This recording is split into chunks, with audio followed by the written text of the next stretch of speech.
And is zakat on stock exchange, share market? How do I calculate it? See, I'll make it very simple for all of you to understand one point.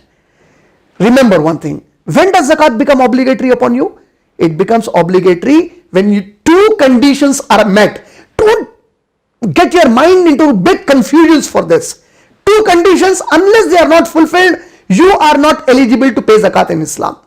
What are those two conditions? Those two conditions are, the first condition is that whatever wealth you have or whatever gold you have, which you have hoarded for one complete lunar year, from that, after completion of the time of one lunar year, you have to pay. So the first condition is completion of one lunar year. It shall be safe with you without you using that money or that gold. Using that gold means you have not sold it, you have not used it. For example, a woman can have 85 grams of gold. In between, she sells away 20 grams and then she purchases and again it becomes 85 grams. So the moment next time it becomes 85 grams, the calculation for 1 year will begin from there. Not from the time when she first purchased and then she sold. She sold, she purchased again.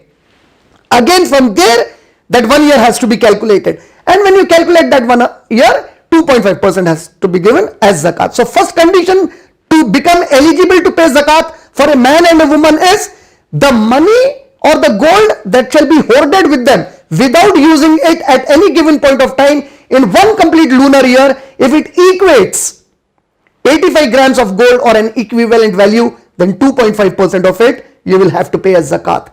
The second condition is the weight, that is 85 grams.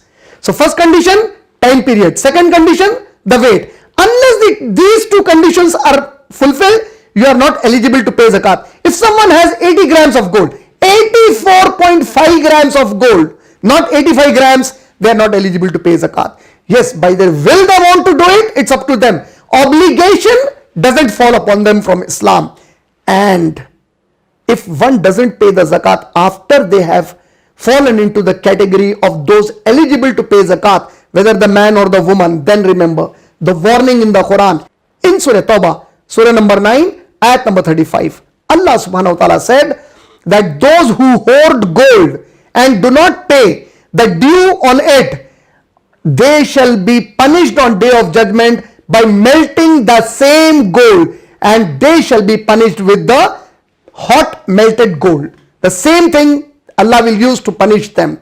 Similarly, when you read Sahih al-Bukhari, volume number 9, hadith number 6973, the beloved Prophet sallallahu alaihi wasallam said in this hadith that on day of judgment, those who did not pay the zakat, even after falling into the category of those eligible to pay zakat, Allah will convert their jewelry, their wealth, into a venomous snake, and it will keep on biting them, and it will say, and the same wealth that you hoarded and disobeyed Allah subhanahu wa ta'ala by not giving it to those whom Allah subhanahu wa ta'ala has commanded you to give to them.